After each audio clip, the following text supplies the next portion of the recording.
안녕하세요. 사연 20분입니다. 구독과 좋아요, 알림 설정은 큰 힘이 됩니다. 오늘의 사연 시작하겠습니다. 김정자 할머니는 대구 남문시장 근처에서 조그만 국밥집을 운영했습니다. 남편은 할머니가 30을 갓 넘겼을 무렵 병으로 세상을 떴습니다. 그날 이후 할머니는 외아들 하나를 품에 안고 세상과 싸우며 살아야 했습니다. 울지 마라, 정훈아. 엄마가 다 해줄게. 그 말을 되뇌며 매일 새벽 4시면 일어났습니다. 무쇠솥에 사고를 넣고 불을 지피며 국물을 끓이고 날마다 돼지 머리를 손질했습니다. 뜨거운 김 속에서도 김정자 할머니의 눈빛은 결코 흐려지지 않았습니다. 오직 아들 정훈이만을 바라보며 살아왔기 때문입니다. 정훈이는 꼭 사람 만들어야지. 아빠 없이 컸다고 얕보이는 일 없도록.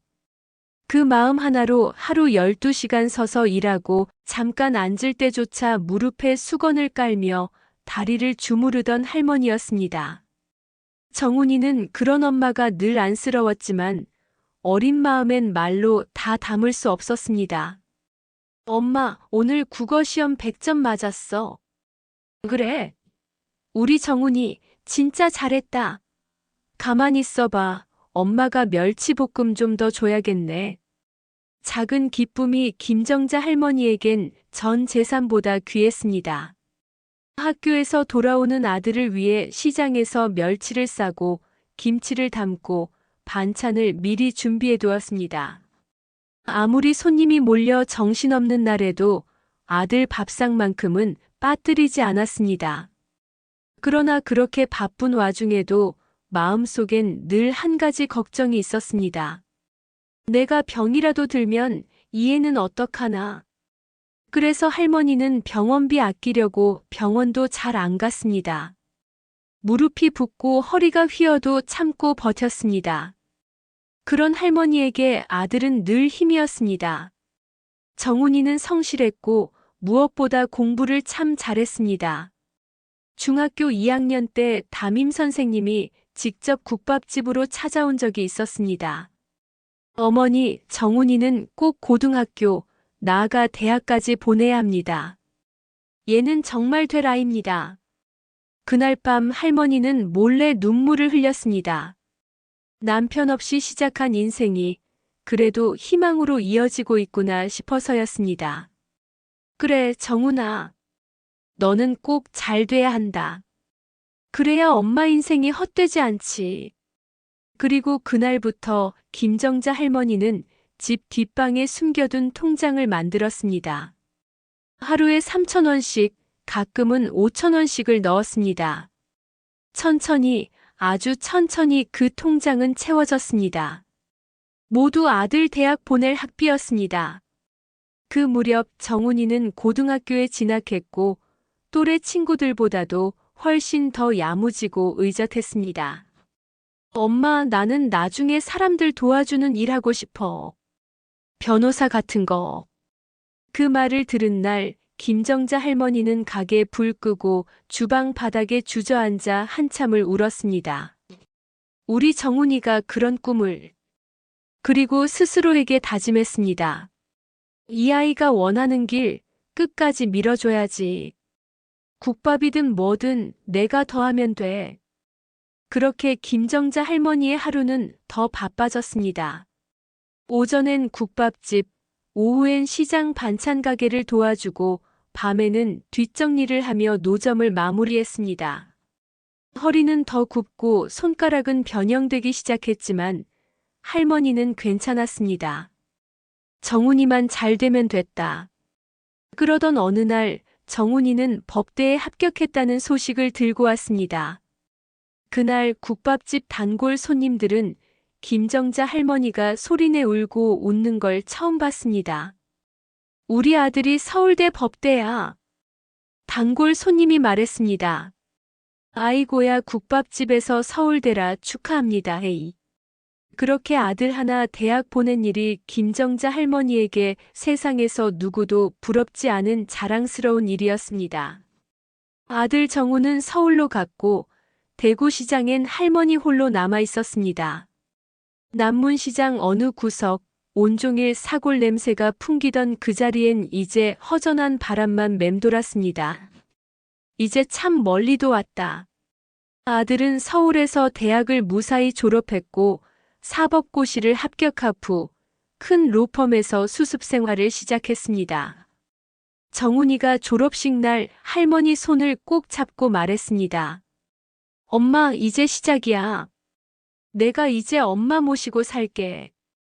그 말에 할머니는 조용히 눈시울을 훔쳤습니다. 네 아버지가 살아계셨으면 얼마나 좋아했겠노. 그로부터 얼마 지나지 않아 정훈이는 서울에서 같은 학교 출신의 여자와 결혼을 했습니다. 처갓집은 서울에서도 유복한 편이었고 혼수며 예식도 화려하게 치러졌습니다. 할머니는 멀리 대구에서 한복을 곱게 차려입고 올라가 아들 결혼식을 조용히 지켜보았습니다. 결혼식이 끝난 후 아들은 외려 수줍은 얼굴로 말했습니다. 엄마, 곧 엄마 서울로 모실게요. 됐다. 인자 둘이 잘 사는 게 우선이지. 엄마는 여기서 괜찮다. 그러나 몇 달이 흐른 뒤 아들은 다시 전화를 걸어왔습니다. 엄마, 나 이제 사무실 하나 차리려고 해. 사무실? 응. 로펌 그만두고 내 이름 걸고 일해보고 싶어. 사건도 좀 들어오고 인맥도 좀 생기고 타이밍이 괜찮은 것 같아. 그래. 내가 잘 생각한 거면 하는 거지. 그런데 자금이 좀 부족해. 사실 집에 얘긴 못했는데 엄마가 대구 집 팔 수 있을까?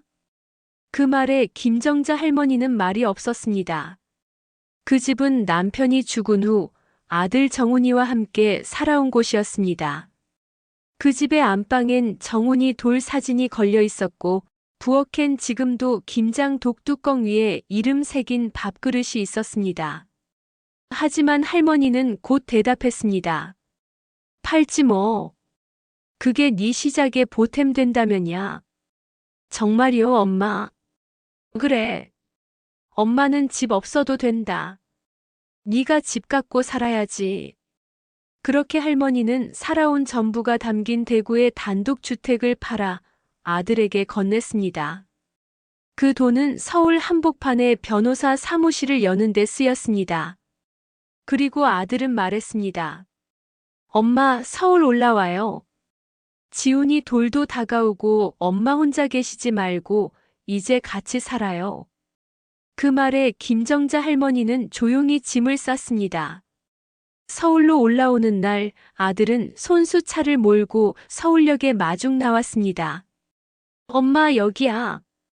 우리 집. 엘리베이터 있는 아파트. 자동문 비밀번호를 눌러 들어가는 집은 할머니에게는 전혀 다른 세상이었습니다. 방 하나를 내어주며 며느리는 말했습니다. 어머니, 여긴 어머니 방이에요. 부족하지만 편하게 계세요. 고맙다. 난 뭐 대단한 거 안 바란다. 니들 사는데 불편하지 않게만 있을게. 서울 생활이 시작됐습니다. 할머니는 손자를 보며 하루하루를 보냈습니다. 한글을 가르치고 동요를 불러주고 유치원 갈 때는 배웅하고 돌아오면 목욕시켰습니다. 국밥집에서 돼지머리 삶던 손이 이제는 손자의 물티슈를 들고 있었습니다. 세상은 달라졌지만 어미의 마음은 그대로였습니다. 어느 날 아들은 퇴근하고 들어오며 말했습니다. 엄마, 오늘 상담하러 온 의뢰인이 계약까지 했어요. 엄마 덕이에요. 됐다. 나는 아무것도 한 거 없다. 다 네가 한 거다. 아니에요. 내가 여기까지 올 수 있었던 건 엄마가 국밥 팔아서 키워줬기 때문이에요. 그 말을 듣고 할머니는 아무 말 없이 부엌으로 향했습니다. 그날 저녁은 미역국이었습니다. 아들이 좋아하던 어릴 적 생일마다 끓여주던 그 맛 그대로였습니다. 서울살이가 어느덧 익숙해졌습니다. 김정자 할머니는 매일 아침 손자 지훈이를 씻기고 유치원 가방을 메어주며 말했습니다. 우리 지훈이 오늘도 잘 다녀오고 선생님 말씀 잘 듣고. 네, 할머니. 저녁엔 고기 먹어요. 그래, 고기 해줄게. 아들은 바쁘게 출근했고 며느리도 새벽같이 차려놓은 아침을 서둘러 먹고 출근했습니다. 사무실이 자리를 잡으면서 아들은 1명, 2명 직원을 두었고 상담 예약도 줄을 이었습니다. 사무실 문패엔 정훈이의 이름이 선명히 박혀 있었습니다. 김정훈 법률사무소. 김정자 할머니는 그걸 볼 때마다 코끝이 찡했습니다. 대구에서 국밥을 팔며 키운 외아들, 지금은 양복 입고 법을 다루는 사람으로 커 있었습니다. 할머니는 그것만으로도 더 바랄 게 없다고 생각했습니다. 하지만 평온하던 어느 날 저녁, 정훈이가 어머니 방을 조용히 두드렸습니다. 엄마 지금 잠깐 괜찮아요? 그래, 무슨 일이 있노? 아들은 눈을 내리깔고 방 안으로 들어왔습니다. 말이 맺히는 걸 보니 가벼운 이야기는 아니었습니다. 엄마 사실 요즘 일이 좀 안 좋아요. 사건 하나가 취소되면서 수입이 확 줄었어요. 직원 월급에 사무실 유지비까지 겹쳐서 많이 막혀 있어요. 그렇구나.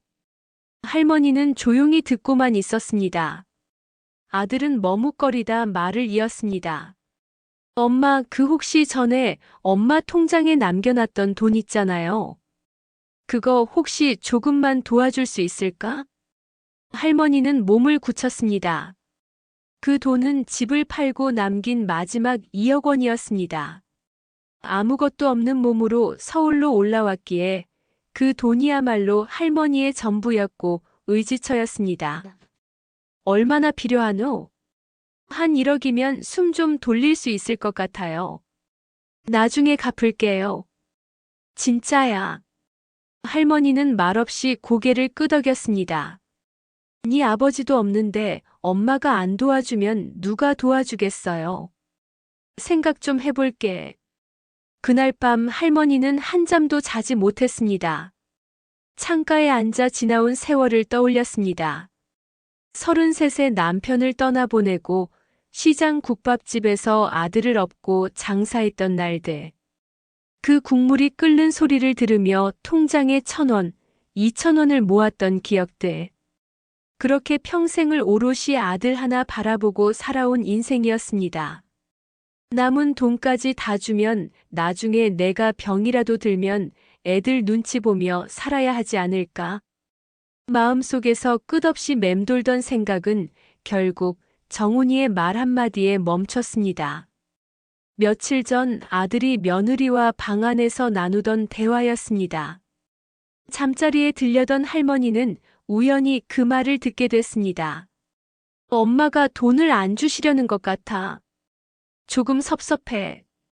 내가 어떻게 컸는지 혼자 서울까지 와서 얼마나 버텼는지 모르시나 봐. 여보, 어머님도 당신 키운다고 고생하셨지. 몰라. 그냥 서운해. 그 대화를 들은 순간 김정자 할머니는 이불 속에서 조용히 눈물을 삼켰습니다. 그래, 너는 그렇게 느낄 수도 있겠지. 내가 다 해줬다고 생각하진 않았겠지. 그리고 이튿날 아침 할머니는 조용히 아들의 손에 통장을 건넸습니다. 정훈아, 이거 엄마 통장이다. 필요한 만큼 써라. 엄마 진짜 괜찮아?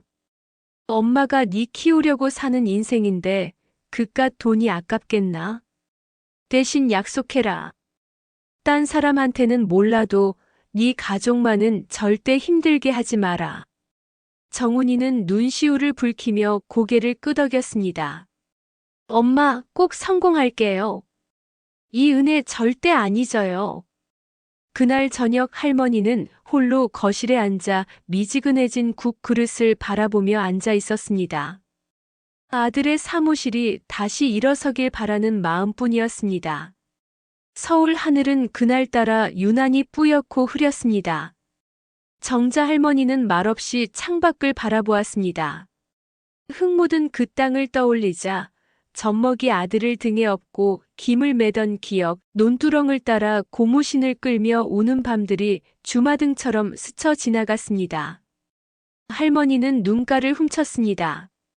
며칠 후 아들 정우는 어머니가 건넨 돈을 손에 쥐고 한참을 말없이 있었습니다.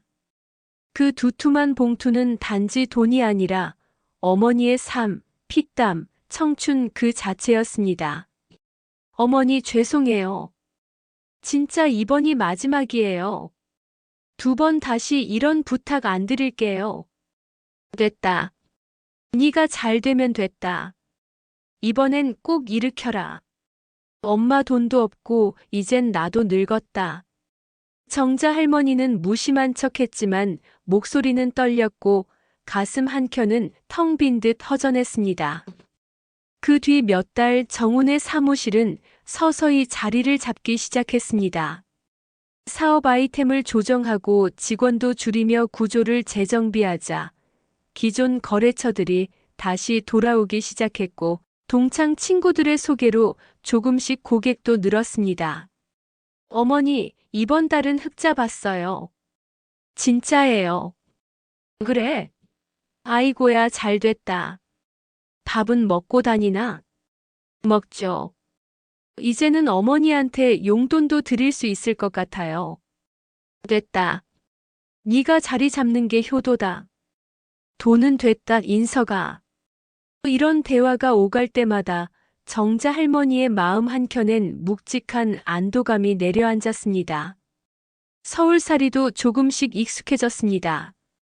처음엔 바가지 쓰고 물건도 속았지만 단골 시장이 생기고 자주 가는 병원도 찾게 되었으며 아파트 옆 경로당에도 종종 들르게 되었습니다.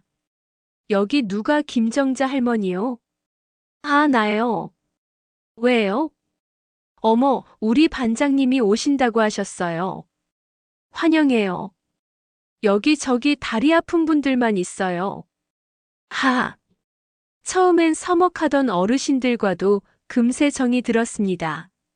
소소한 웃음들이 하루하루의 피로를 풀어주었고 정자 할머니는 서울살이의 고단함 속에서도 조금씩 사람들과 정을 나누며 버틸 수 있었습니다.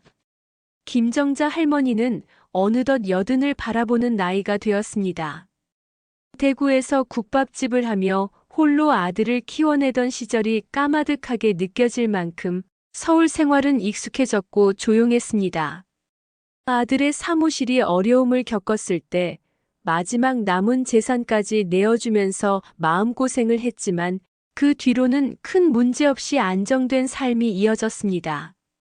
아들의 사무실도 자리를 잡았고 며느리는 여전히 바쁘게 회사를 다녔으며 손자는 이제 대학생이 되어 있었습니다. 아파트 거실 창 너머로는 매일 같은 아침 햇살이 비쳤습니다.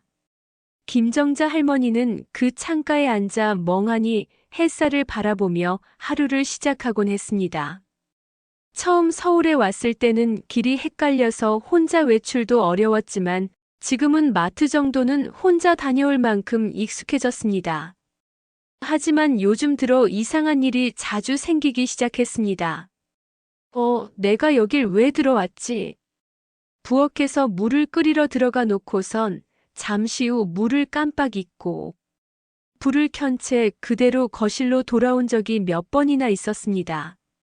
냄비가 타서 연기가 피어오르자 놀라 뛰쳐간 적도 있었지요. 어머니, 또 물 올려두신 거 잊으셨어요? 며느리 윤진이 걱정스럽게 말하며 가스레인지 쪽을 정리했습니다. 아, 미안하다. 내가 깜빡했네, 깜빡했어. 김정자 할머니는 연신 미안하다고 했지만 속으로도 조금 이상하다는 생각을 지울 수 없었습니다. 예전엔 이런 일이 없었는데 요즘 들어 자꾸만 깜빡깜빡하는 것이 마음에 걸렸습니다. 하루는 김정자 할머니가 잠에서 깬 후 한참을 앉아 있었습니다. 거실이 낯설게 느껴졌습니다. 벽에 걸린 가족 사진이 눈에 들어왔고 그제야 여기가 서울, 아들네 집이라는 사실이 또렷이 떠올랐습니다. 그때 할머니는 조용히 중얼거렸습니다. 내가 여길 왜 왔더라? 그 모습을 뒤에서 본 며느리는 조심스럽게 남편에게 말했습니다. 여보, 어머니, 요즘 조금 이상하지 않아? 가스불도 자주 잊으시고 가끔 멍하니 계시고 오늘 아침엔 거실도 못 알아보시는 것 같았어. 아들은 고개를 끄덕였습니다. 사실 그도 몇 번 그런 조짐을 느끼고 있었지만 마음이 아파 외면하고 있었던 것이었습니다. 병원 한번 모시고 가보자. 혹시 모르니까. 며느리는 말없이 고개를 끄덕였습니다. 그날 저녁 아들은 어머니 방으로 조용히 들어갔습니다.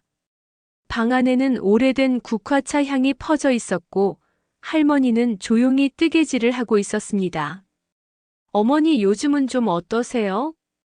응, 나야 뭐 괜찮지. 그냥 조금 피곤할 뿐이야. 아들은 할머니 옆에 앉아 조심스럽게 말을 꺼냈습니다. 근데 어머니 요즘 자꾸 물 끓이신 거 잊으시고 오늘 아침엔 거실이 어디인지도 헷갈리셨다면서요. 할머니는 한동안 아무 말이 없었습니다. 뜨개질하던 손을 멈추고 실타래를 내려다보았습니다. 그래, 나도 안다. 내가 좀 이상해졌다는 걸. 병원에 한번 가보면 좋겠어요. 그냥 건강검진도 할 겸. 그래야겠지. 김정자 할머니는 조용히 고개를 끄덕였습니다. 늙는다는 것, 그것은 점점 잊혀간다는 것이었습니다. 기억이 흐릿해지고 이름이 안 떠오르고 친숙했던 공간이 낯설어지고 그건 겪어보지 않으면 알 수 없는 슬픔이었습니다. 며칠 후 병원에 다녀온 결과는 경도인지 장애였습니다. 치매로 진행될 가능성이 있으니 주의 깊게 지켜보라는 의사의 말에 아들 내외는 한동안 말을 잇지 못했습니다. 김정자 할머니는 의연했습니다. 나이 먹으면 다 그렇지 뭐. 아직 혼자 밥도 해먹고 장도 보고 그러는 거 보면 괜찮은 거야. 그러나 며느리는 불안한 마음에 할머니를 혼자 두기 어려워졌고 간병인을 둘까 고민하기 시작했습니다. 하지만 아들은 말했습니다. 지금은 우리가 옆에서 조금 더 잘 챙기면 돼. 어머니를 모시면서 사는 게 어디야. 다른 집은 병원에 계시다더라. 손자 지훈이는 방학을 맞아 집에 머무는 시간이 길어졌습니다. 예전엔 잘 놀아드리던 손자도 대학에 가더니 이야기 나눌 시간도 줄었습니다. 스마트폰을 보며 방에 틀어박힌 아들을 보며 며느리는 속상한 표정을 지었습니다. 어느 날 김정자 할머니는 아침밥상을 차리고 있었습니다. 며느리가 평소처럼 도와주려 다가왔습니다. 어머니, 이거 제가 할게요. 아니다, 내가 해야지. 나 아직 쓸모 있단다. 그 말에 며느리는 잠시 말을 잃었습니다. 할머니가 쓸모 있다고 느끼는 일들이 점점 줄어드는 지금 아침밥상을 차리는 그 일마저 할머니에게는 하루의 존재감을 확인하는 일이었기 때문이었습니다. 그날 며느리는 남편과 나눈 이야기를 떠올리며 조용히 눈물을 삼켰습니다. 우리 잘해야 해. 어머니, 이제 정말 우리밖에 없잖아. 아들은 고개를 끄덕였습니다. 김정자 할머니는 밤마다 잠들기 전 손자 지훈이의 사진을 바라보았습니다. 어린 시절 할머니 품에 안겨 웃던 그 아이의 모습이 아직도 또렷하게 남아 있었지만 그 기억조차도 언젠가는 희미해질 것을 느끼고 있었습니다. 기억이 흐려진다고 해도 마음은 잊지 않을게 내 새끼들아. 조용한 밤 김정자 할머니는 그렇게 스스로에게 말했습니다. 잊혀가는 것들 속에서 붙잡고 싶은 것들이 더 또렷해지는 그 순간 그녀는 비로소 자신이 얼마나 사랑으로 하루하루를 버티고 있는지 느끼고 있었습니다. 김정자 할머니는 80을 앞둔 나이가 되었지만 여전히 식사 준비를 손에서 놓지 않았습니다. 서울의 좁은 아파트지만 아들 내외와 함께 지내는 생활이 익숙해졌고 집안의 안주인 자리를 지키는 것도 삶의 의미였습니다. 어머니, 오늘은 제가 할게요. 어제도 하셨잖아요. 며느리는 늘상 말했지만 정자 할머니는 고개를 절레절레 저었습니다. 내가 하는 게 익숙해. 니들은 회사 다니느라 바쁘잖아. 밥 한 끼쯤은 엄마가 해야지. 그 말에는 아들을 향한 미안함과 여전히 무언가를 해야 존재감을 느낄 수 있는 노년의 마음이 숨어 있었습니다. 그날 저녁도 평소처럼 지나갔습니다. 된장찌개에 고등어 조림, 그리고 오이 무침까지. 손자는 밥을 2그릇이나 비웠고 며느리도 역시 어머니 반찬이 최고예요라며 웃었습니다. 정자 할머니는 흐뭇하게 고개를 끄덕이며 그릇을 치웠습니다. 그런데 한참 후 시계는 밤 9시를 가리키고 있었는데 정자 할머니는 다시 부엌에 서 있었습니다. 조용히 찬장을 열고 쌀을 꺼내고 냄비에 물을 올리고 있었습니다. 며느리가 그 모습을 보고 눈살을 찌푸렸습니다. 어머니, 지금 뭐 하세요? 응, 밥 해야지. 애들 배고플 텐데. 지금 저녁 먹은 지 얼마 안 됐는데요. 방금 치우셨잖아요. 그래. 내가 언제 했지? 미정은 순간 몸이 굳어졌습니다.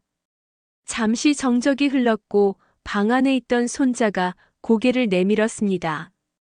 할머니, 나 배 안 고파. 그래. 그래 정자 할머니는 멋쩍게 웃으며 냄비에 불을 껐습니다. 그러나 그 미소는 어딘가 허전했습니다. 다음 날 아침 며느리는 남편에게 조심스럽게 말을 꺼냈습니다. 여보, 어머니 어제 이상했어. 밥 먹었는데 또 차리시려고 하시더라. 피곤하셔서 그랬겠지.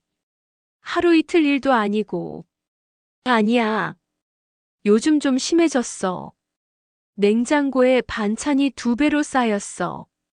똑같은 오이 무침을 매일 하시고 어제는 설거지하다가 수세미 대신 계란으로 씻으시더라고. 정우는 그제야 말이 없었습니다. 며칠 후 또 하나의 일이 일어났습니다. 정자 할머니는 마트에 다녀온다고 집을 나갔습니다. 며느리는 재택 근무 중이라 집에 있었고 손자는 학교에 갔습니다. 그런데 2시간이 지나도 돌아오지 않던 어머니가 전화도 받지 않았습니다.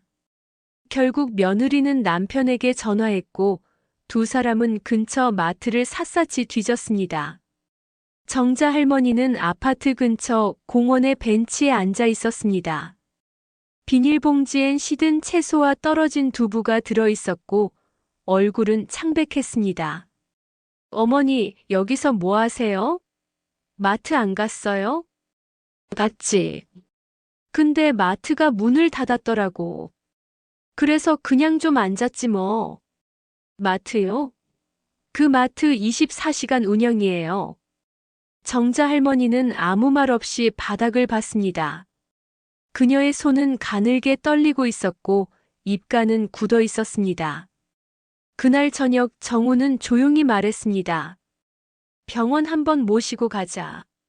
엄마가 좀 이상해. 미정도 고개를 끄덕였습니다. 이제는 변명할 수 없는 수준이야. 치매 검사 받아보자고 설득해봐. 정자 할머니는 처음에는 거부했습니다. 내가 왜 병원에 가? 나 멀쩡한데. 그냥 요즘 머리가 좀 복잡한 거야. 어머니, 혹시 요즘 날짜 헷갈리시거나 누군가 이름이 잘 안 떠오르세요? 왜 그래? 너도 날 의심하니? 아니에요, 어머니. 걱정돼서 그래요. 며칠 후 정자 할머니는 결국 병원에 갔습니다. 인지기능 검사, 뇌 MRI 등 여러 검사가 이어졌고 의사는 조심스럽게 말을 꺼냈습니다. 초기 치매로 보입니다. 약물 치료와 일상 관리가 중요합니다. 스트레스 받지 않게 가족이 도와주셔야 해요. 정우는 충격을 받았습니다. 그가 기억하는 어머니는 국밥집에서 숫자 계산을 정확히 하고 손님 이름까지 외우던 사람이었습니다. 그런 어머니가 이제 저녁을 2번 차리고 마트를 못 찾는 사람이 된 것입니다.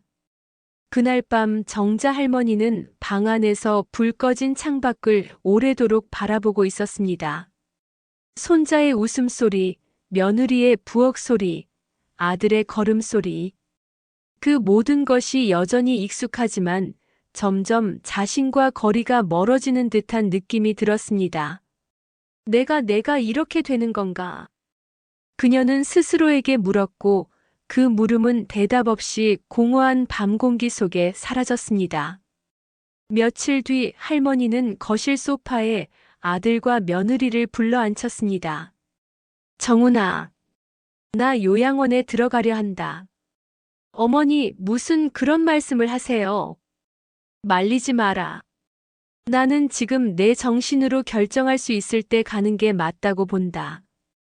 괜히 너희 속썩이다가 나중에 내가 나인지도 모르게 되면 더 비참하잖니. 아들 정우는 당황한 얼굴로 말했습니다. 아직 그렇게 심하신 것도 아니고. 그렇지만 나 자꾸 헷갈리고 며느리 얼굴도 모를 때도 있다. 괜히 집에 불 지르거나 문 잘못 열면 어쩌겠니? 너희가 나 챙기느라 각자 일 못하고 지금 가는 게 너희에게도 나한테도 다 편한 길이다. 할머니의 말에 며느리는 눈시울이 붉어졌습니다. 어머니, 저희가 불편해서 보내는 건 아니에요. 안다. 그런 거 아니라는 거 나 안다. 그래도 내가 갈란다. 며칠 후 아들은 요양원을 알아보기 시작했습니다. 집 근처 차로 30분 거리의 도심 외곽에 있는 곳이었고 시설도 좋고 요양보호사들도 친절했습니다. 무엇보다 병원과 연계된 시설이라 언제든 상태. 변화에 대처할 수 있다는 설명을 듣고 아들 내외는 그곳을 결정했습니다. 그날 밤 아들은 어머니 방에 조심스레 들어갔습니다. 어머니, 다음 주 월요일 그 요양원으로 가시게 됐어요. 그래, 잘 됐다. 잘 가야지. 나중에 내가 나 아닌 것처럼 굴게 되면 너도 힘들 테니까. 아들은 대답하지 못하고 고개만 끄덕였습니다. 밤이 깊어갈 무렵 김정자 할머니는 작은 짐을 정리했습니다. 옛날 사진들, 손자의 유치원 때 그린 그림, 돌아가신 남편의 흑백 사진 한 장. 모두 얇은 천보자기에 곱게 싸서 가방에 넣었습니다. 월요일 아침 가족은 모두 함께 차에 올랐습니다. 손자는 말없이 창밖만 바라보고 있었고 며느리는 자꾸만 입술을 깨물었습니다. 아들 정우는 운전대를 잡은 손에 힘이 들어가 있었습니다. 요양원에 도착하자 직원들이 친절하게 안내했습니다. 정갈한 복도, 따뜻한 햇살이 들어오는 창, 부드러운 음악이 흐르는 휴게실. 할머니는 조용히 고개를 끄덕였습니다. 참 좋네, 사람 냄새 나는 곳이구먼. 짐을 내려놓고 방 안으로 들어가자 창가 쪽 침대에 커튼이 달려 있었고 작은 서랍장이 옆에 있었습니다. 할머니는 담담하게 이불을 펴고 가져온 짐을 천천히 풀었습니다. 어머니, 불편한 거 있으시면 바로 말씀하세요. 며느리가 말하자 할머니는 웃으며 대답했습니다. 불편한 거 하나도 없다. 니네 오히려 이제 편하겠다. 시어머니 눈치 안 보고 자유롭게 살아. 어머니 무슨 그런 말씀을 하세요? 아들 정우는 아무 말 없이 어머니 앞에 앉았습니다. 어머니, 죄송해요. 제가 더 잘 챙겼어야 했는데. 그만해라, 미안한 거 없다. 나 너한테 기대지 않고 잘 살았다. 그리고 니들이 살아야 할 인생이 따로 있는 거지. 나한테만 얽매여선 안 된다. 그 말에 모두가 울컥했습니다. 손자는 조용히 할머니 손을 잡았습니다. 할머니, 자주 올게요. 내일도 올까? 할머니는 고개를 저었습니다. 내일은 학교 가야지. 그래야 너도 내 인생을 잘 살아. 그날 가족은 천천히 돌아섰습니다. 방창가에서 바라본 창문 밖으로 가족의 뒷모습이 서서히 멀어졌습니다. 김정자 할머니는 그 모습을 한참 동안 바라보다가 조용히 창문을 닫았습니다. 이제 여기서 살아야지. 그렇게 할머니는 요양원에서의 새로운 삶을 시작했습니다. 마음속에는 섭섭함도 있었지만 그보다는 스스로 결정한 것에 대한 단단한 수긍이 더 컸습니다. 요양원 생활은 생각보다 조용하고 낯설었습니다. 같은 방을 쓰는 할머니는 거의 말을 하지 않았고 간호사들은 친절했지만 바빴습니다. 아침이면 기상음악이 흐르고 간병인이 몸을 씻겨주고 식당으로 인도했습니다. 음식을 받아들고 앉아 있으면 누군가가 와서 숟가락을 쥐어주기도 했습니다. 하지만 식사 후에는 말벗이 없었습니다. 우리 손자는 지금 어디쯤 왔을까? 오늘은 오는 날 아닌가? 김정자 할머니는 거의 매일 그렇게 중얼거렸습니다. 처음엔 자신도 머쓱해서 중얼거리지 않으려고 애썼지만 날이 갈수록 머릿속이 멍해졌고 자꾸만 같은 말을 되풀이하게 되었습니다. 어느 날은 이런 일도 있었습니다. 간병인에게 소리를 지르며 밥 안 줬잖아요. 난 하나도 안 먹었어요. 하고 화를 냈습니다. 하지만 식판은 이미 비워져 있었고 수저에는 된장의 자국이 선명했습니다. 간병인이 다정하게 웃으며 말했습니다. 정자 어르신, 아까 드셨어요. 맛있게 드셨잖아요. 된장찌개 남김없이요. 정자 여사는 말문이 막혔습니다. 자신은 분명히 밥을 안 먹은 것 같았는데 그럼 방금 먹은 기억은 뭐였던 걸까? 손끝이 떨렸고 눈가가 시큰해졌습니다. 며칠 후 서울에서 아들이 전화를 걸어왔습니다. 엄마 잘 계시죠? 불편한 건 없고요? 정자 여사는 수화기를 한참 바라보다 겨우 말했습니다. 응 그래. 여기 뭐 괜찮아. 근데 너는 잘 지내냐? 내 손자는 학교 잘 다니고. 네, 다 잘 지내요. 곧 또 시간 내서 갈게요. 그 말에 정자 여사는 울컥했습니다. 하지만 꾹 참았습니다. 그래, 니들도 바쁜데 뭐. 건강해라. 전화를 끊고 나서 그녀는 창문가에 앉아 밖을 바라봤습니다. 나무들이 가을을 지나 겨울을 향해 가고 있었습니다. 요양원에 입소한 지 벌써 2년이 흘렀습니다. 김정자 할머니의 치매는 처음엔 조금씩, 그 다음엔 빠르게 진행됐습니다. 점심시간이에요, 정자 어머님. 네, 네 아이고 네. 요양보호사가 손을 잡고 식당으로 안내하면 김정자 할머니는 멍한 눈빛으로 따라 나섰습니다. 그런데 문제는 식사를 하다가도 숟가락을 놓고 자신이 왜 거기 있는지 잊어버린다는 것이었습니다. 여기 어디야? 여기 식당이에요, 어머님. 밥 드셔요. 곁에 있던 노인분들도 다들 사연 하나씩 품고 있는 사람들이었습니다. 어떤 이는 말없이 하늘만 바라보다 식판을 엎었고 어떤 이는 자꾸 집에 간다고 가방을 쌌다 풀었다 하길 수차례. 김정자 할머니도 그렇게 되어갔습니다. 처음에는 아들, 며느리, 손자 얼굴을 떠올리며 오늘은 애들 오는 날인가 기다리던 분이었습니다. 오늘은 우리 정훈이 오는 날이지? 내 손자. 공부 잘해. 그 말이 마지막으로 또렷이 나온 날이 언제였는지 요양원 직원들도 기억하지 못했습니다. 그 후로는 방문 오는 날도 아들의 이름도 며느리의 얼굴도 모두 잊어갔습니다. 사진을 보여줘도 김정자 할머니는 웃지도 반응하지도 않았습니다. 이게 누구예요, 어머님? 응, 누군데?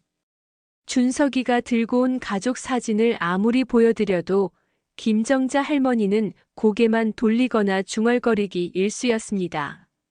엄마, 저예요. 정훈이요.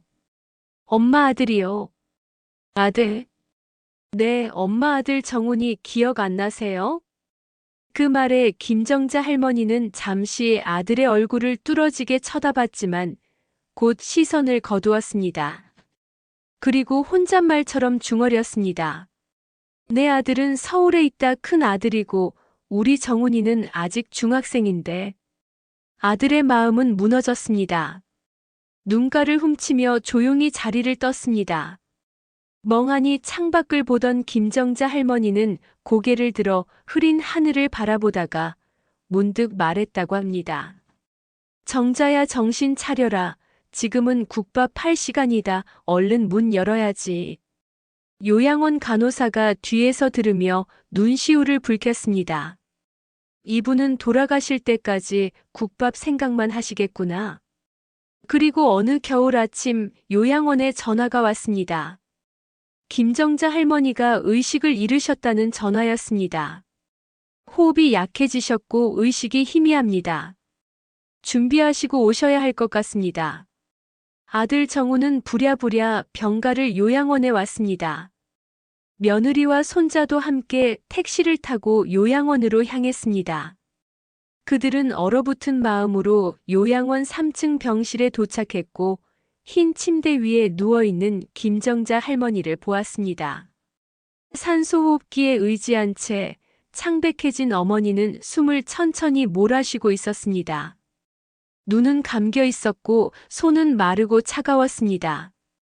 엄마 왔어요. 저 왔어요. 아들은 떨리는 손으로 어머니의 손을 잡았습니다. 그 순간 기적처럼 김정자 할머니의 눈이 아주 천천히 아주 힘겹게 떠졌습니다. 엄마 저예요. 정훈이에요. 그 말에 김정자 할머니는 아주 미약하게 눈동자를 움직였습니다. 그 눈엔 예전처럼 또렷한 인식은 없었지만 분명 무언가를 보려는 힘이 느껴졌습니다. 그리고 아내 아들 정훈이 그렇게 한마디를 꺼낸 후 김정자 할머니는 천천히 눈을 감았습니다.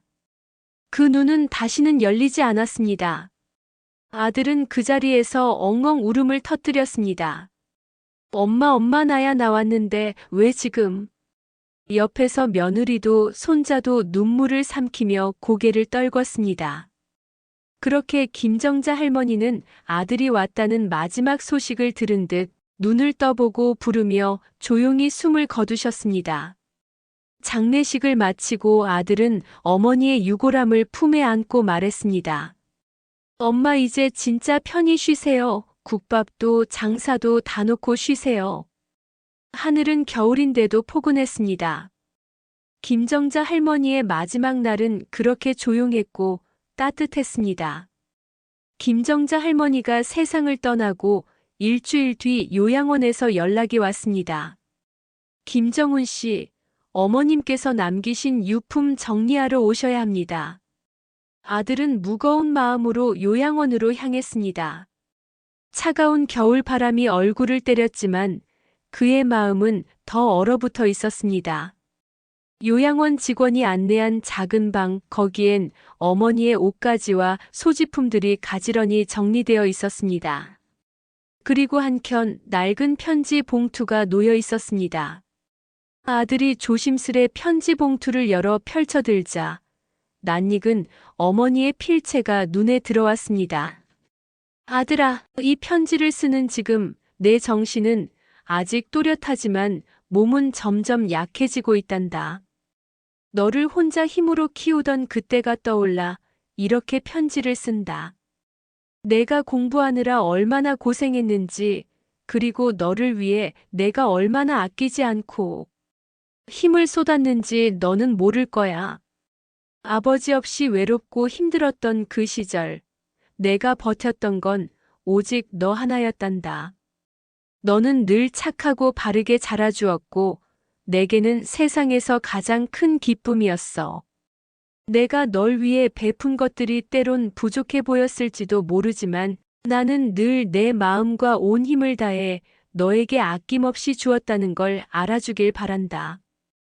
이제 나는 늙고 힘이 없어져 이렇게 너에게 의지해야 했지만 그 모든 시간이 결코 후회되지 않는다. 너는 늘 내 자랑이었고 자랑스러운 아들이었단다. 남은 너의 인생, 부디 최선을 다해 살아가거라. 나는 언제나 너를 응원하고 내가 준 기쁨들을 잊지 않을 것이다. 부디 죄책감은 갖지 말고 나를 떠나보내고도 힘내서 행복하길 바란다. 사랑한다, 아들아. 엄마가. 아들은 편지를 읽으며 손을 부들부들 떨었습니다. 눈물이 흘러내려 편지지 위로 번졌지만 그는 멈추지 않고 다시 읽었습니다. 엄마가 얼마나 힘들었을지, 얼마나 외로웠을지 그동안 내가 몰라서 죄송해요. 직원 한 분이 조용히 다가와 말했습니다. 어머님께서는 늘 아들분 자랑을 하셨고 당신이 주신 사랑은 깊고 컸다고 하셨어요. 아들은 고개를 끄덕이며 말을 이었습니다. 내가 어머니께 잘하지 못한 게 너무 많네요. 이런 편지를 남기셨다니 내가 더 잘해드렸어야 했는데. 요양원 밖으로 나와 차가운 공기를 마시며 그는 다짐했습니다. 앞으로라도 더 열심히 살아야겠다. 엄마가 바란 대로 최선을 다해. 엄마 정말 사랑해요. 영원히 내 마음속에 계실 거예요. 김정자 할머니의 편지는 그 어떤 유산보다도 소중했습니다. 그 편지 속 사랑과 희생, 그리고 마지막 당부는 아들에게 큰 힘이 되었고 그가 앞으로 살아갈 길에 진한 울림을 남겼습니다. 끝까지 아들을 위해 살아온 어머니의 마음이 우리 모두의 가슴에도 깊이 새겨졌습니다. 긴 사연 들어주셔서 감사합니다.